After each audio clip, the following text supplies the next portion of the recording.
Cuán firme cimiento se ha dado a la fe de Dios en su eterna palabra de amor. Con el propósito de compartir con usted las inmutables verdades de la palabra de Dios, presentamos A Través de la Biblia, un estudio detallado y sistemático de toda la Biblia que le ayudará a conocer lo que Dios ha revelado para nuestro provecho espiritual. Estos estudios bíblicos fueron diseñados y elaborados por el Dr. J. Vernon McGee, versado maestro de la Biblia, quien dedicó la mayor parte de su vida a la enseñanza clara y sencilla de la palabra de Dios. Acompáñenos, pues, mientras avanzamos en nuestro recorrido a través de la Biblia. Cuán firme cimiento la palabra de Dios. Es un gozo estar nuevamente con usted, amigo oyente, para traerle otro estudio de la serie A Través de la Biblia. Continuamos hoy, amigo oyente, nuestro recorrido por el Evangelio según San Mateo. En nuestro programa anterior estábamos considerando el versículo 24 de este capítulo 23, donde Jesús dice a los fariseos: «Guías ciegos, que coláis el mosquito y tragáis el camello». Ahora, quizá este versículo nos cause un poco de risa por lo humorístico que parece. Pero el Señor dijo esto en serio, y estamos seguros que muchos en la multitud que le escuchaban se rieron, y especialmente los que conocían a los príncipes religiosos. Hay muchas personas hoy en día que son exactamente como los escribas y los fariseos, que pretenden hacer grandes las cosas más pequeñas. Cuelan el mosquito y tragan el camello. A propósito, el camello era el animal inmundo más grande de Palestina. Se cuenta de una señora que solía disputar sobre lo terrible que era el pintarse los labios para las damas. Sin embargo, ella tenía la lengua más mala que cualquier otra persona que se haya conocido. Llevar la pintura de la chismografía en la punta de la lengua es mucho peor que llevar un poquito de pintura sobre los labios, y mayormente si se sirve de aquella pintura para teñirse en negro el carácter o la fama de otra persona. Es asombroso, amigo oyente, aún en nuestros días, cómo las personas cuelan el mosquito y se tragan el camello. Ahora consideremos los versículos 25 y 26 de este capítulo 23 del Evangelio según San Mateo. «Ay de vosotros, escribas y fariseos hipócritas, porque limpiáis lo de fuera del vaso y del plato, pero por dentro estáis llenos de robo y de injusticia. Fariseo ciego, limpia primero lo de dentro del vaso y del plato, para que también lo de fuera sea limpio». Este quinto ay describe a los fariseos con su énfasis sobre las cosas externas. Este es un cuadro de la iglesia corriente hoy en día, que está muy ocupada en limpiar por fuera la copa y el plato. Cumplen con todas las ceremonias, desean tener el mejor equipo, hablan tan bien y tan piadosamente por fuera, pero por dentro no tratan el pecado. En la mayoría de los casos ni aun les gusta la palabra pecado. Bueno, es una palabra sucia, y el pecado tiene que ser limpiado, tiene que ser quitado, erradicado. Amigo oyente, ninguna ceremonia externa puede limpiar la corrupción interna. Los fariseos sustituyeron la realidad por el rito, la fe por la formalidad y a Dios por la liturgia. Ahora los versículos 27 y 28 dicen: «Ay de vosotros, escribas y fariseos hipócritas, porque sois semejantes a sepulcros blanqueados, que por fuera a la verdad se muestran hermosos, mas por dentro están llenos de huesos de muertos y de toda inmundicia.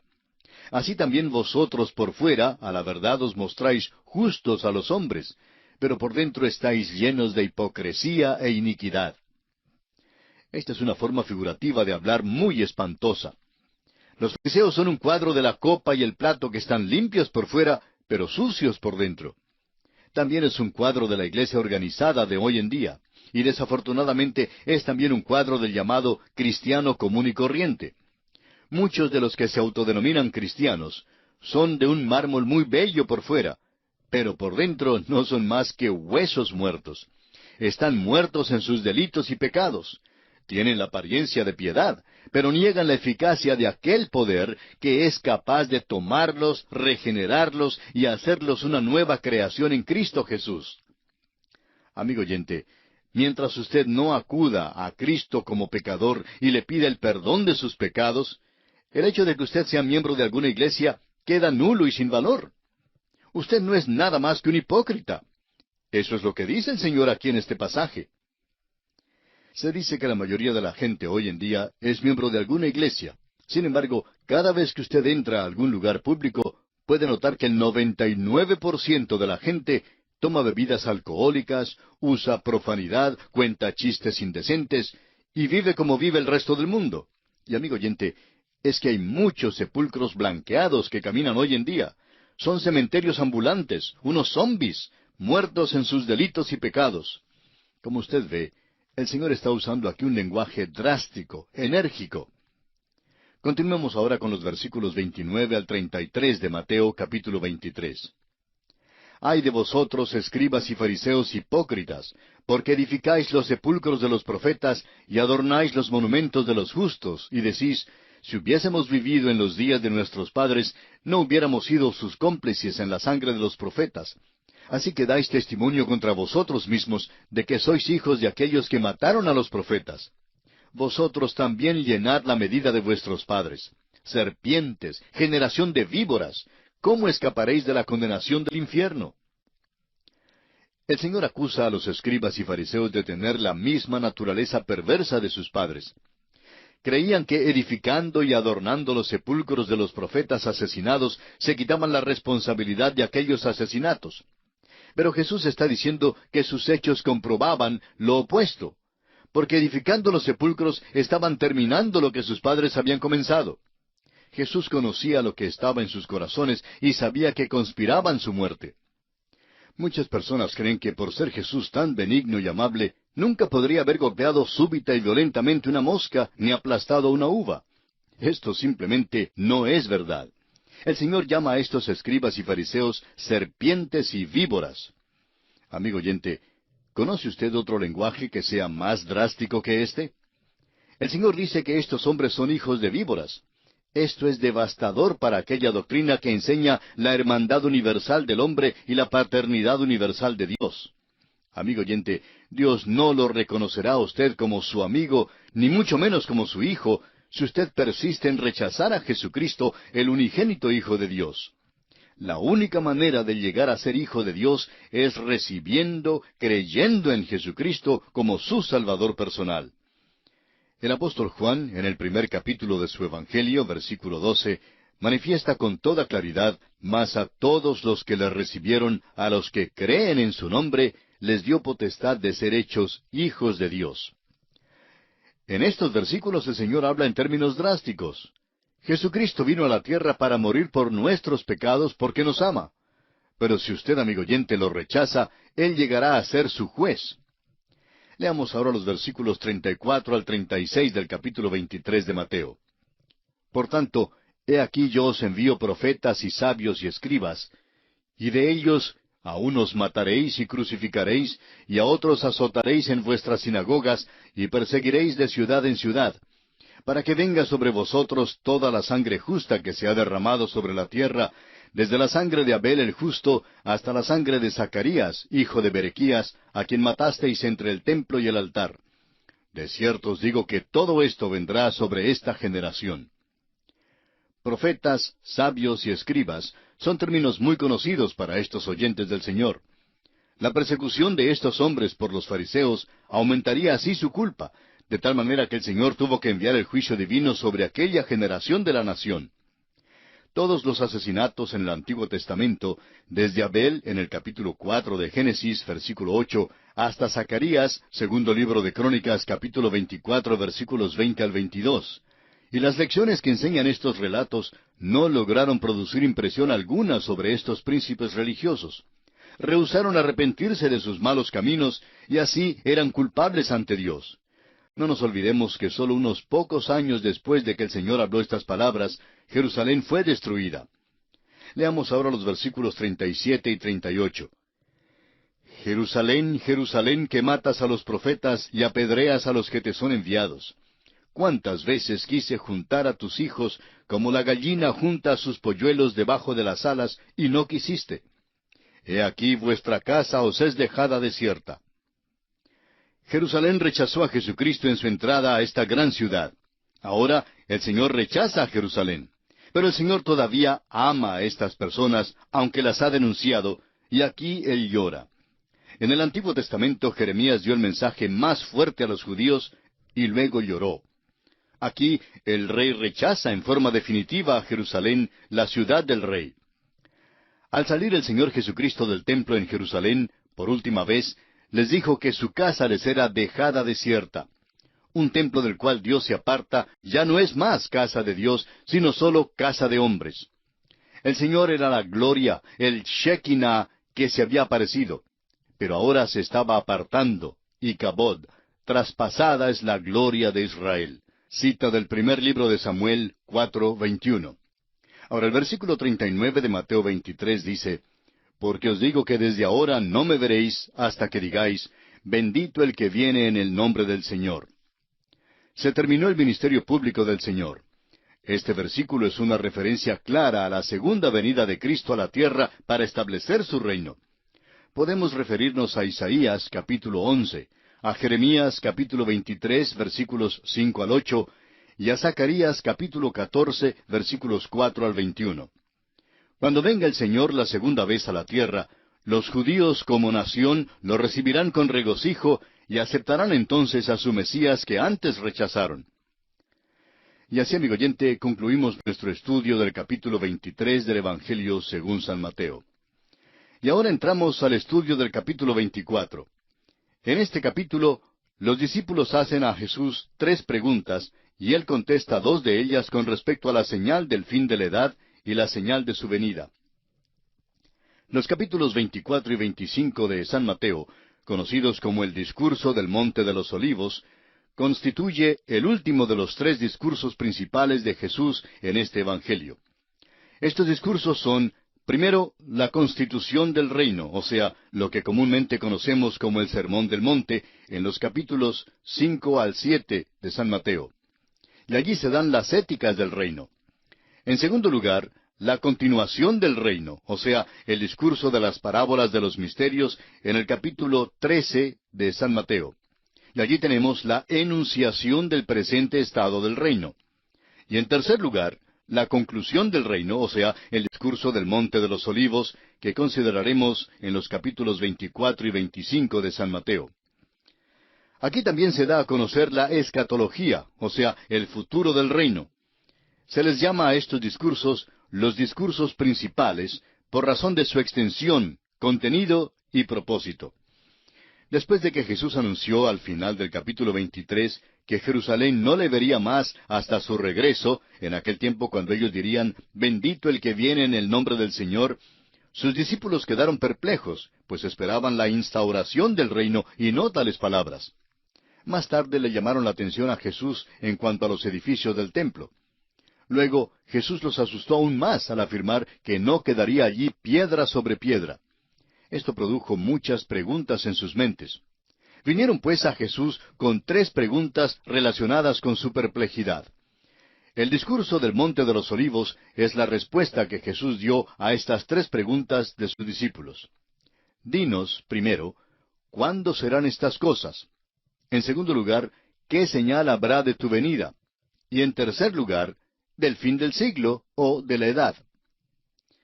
Las respuestas a las 2 últimas preguntas se encuentran en Mateo. Tanto Marcos como Lucas registraron una porción del discurso del Monte de los Olivos. Lucas anotó la respuesta que Jesús dio a la primera pregunta de los discípulos en cuanto al tiempo cuando no quedaría piedra sobre piedra en los hermosos edificios del templo, el versículo 2. Esta profecía fue cumplida en el año 70 después de Cristo, cuando el templo fue destruido. Ahora necesitamos recordar que los discípulos no estaban pensando en términos de la iglesia, que estaban saturados con las escrituras del Antiguo Testamento, las que les habían contado acerca de un período de dolor intenso que precedería al establecimiento del reino y que es denominado tiempo de angustia para Jacob. El profeta Jeremías, en el capítulo 30 de su profecía, versículo 7, habla en cuanto a este tiempo y dice, «Ah, cuán grande es aquel día, tanto que no hay otro semejante a él, tiempo de angustia para Jacob, pero de ella será librado». En Deuteronomio capítulo 4, versículos 30 y 31, Moisés también se refiere a este tiempo de dificultad antes de que los israelitas pudieran entrar en la tierra prometida. Moisés dice, «Cuando estuvieres en angustia y te alcanzaren todas estas cosas, si en los postreros días te volvieres a Jehová tu Dios y oyeres su voz, porque Dios misericordioso es Jehová tu Dios, no te dejará ni te destruirá, ni se olvidará del pacto que les juró a tus padres». Usted debe leer, amigo oyente, el discurso del Monte de los Olivos muchas veces, hasta cuando se familiarice con su contenido. No trate de atribuirle los eventos de los 2000 años pasados. No trate de insertar a la iglesia en esta sección.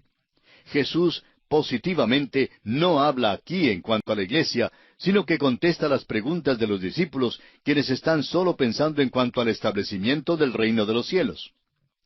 El discurso del Monte de los Olivos mira más allá, hacia aquel tiempo del fin que menciona Daniel y del cual los discípulos indagaron diciendo, «Señor, ¿restaurarás el reino a Israel en este tiempo?».